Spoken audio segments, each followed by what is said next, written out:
tous, bienvenue sur le plateau du CNCH. J'ai le plaisir d'accueillir aujourd'hui le docteur Nicolas Delarche, chef de service à l'hôpital de Pau, qui va nous parler d'un PHRC sur le sujet du syndrome coronarien aigu et la fibrillation auriculaire. Ce sont des patients que nous recevons pour des SCA, pour des FA et puis parfois pour les deux.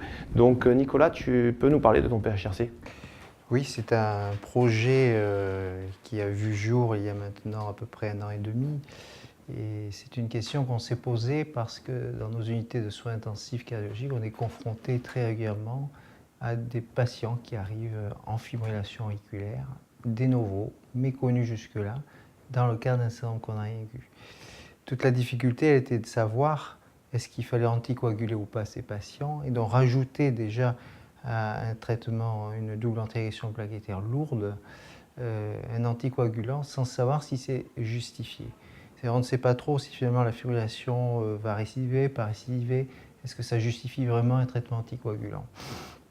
C'est un problème qui se pose au quotidien, donc on a revu un petit peu la littérature, c'est quand même 10% des SCA qui s'accompagnent d'une arythmie par fibrillation auriculaire.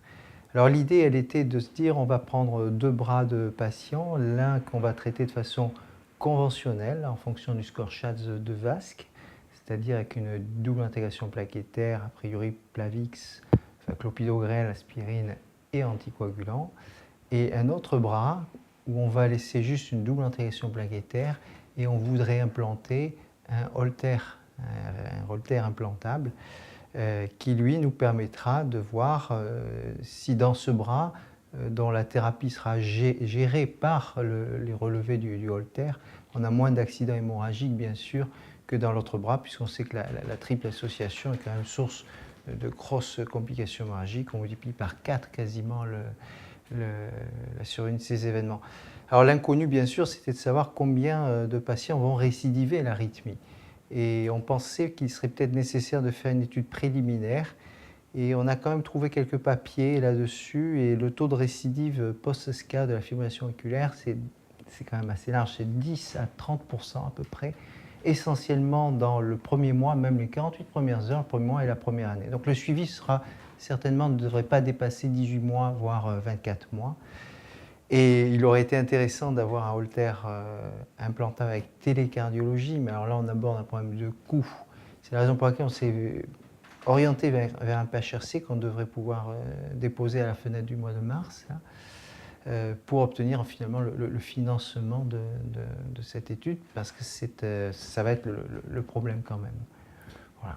Qu'est-ce que tu feras si les patients font sur le Holter implantable de l'AFA? Tu les anticoaguleras en fait? Bien sûr. Mais à ce moment-là, on aura un argument éthique pour les anticoaguler et associer l'anticoagulant à la double intégration plaquettaire. Voilà. Tandis que sinon, on le fait à l'aveugle et finalement, un certain nombre de patients ne le justifieront probablement pas, voire jamais, et on prend un risque hémorragique de saignement inutile. Tu estimerais quel délai pour avoir les réponses à ces questions? Oh, je pense que ça peut aller assez vite. On compte à peu près 1 an pour les inclusions, 18 mois à 24 mois de suivi, donc à 3 ans, quoi. Mais en sachant que déjà dès la première année de suivi sur le Holter, on aura beaucoup de réponses qui devraient nous intéresser. Voilà. Merci beaucoup Nicolas. Nous sommes très impatients d'être dans 3 ans, même si on n'a pas envie de vieillir.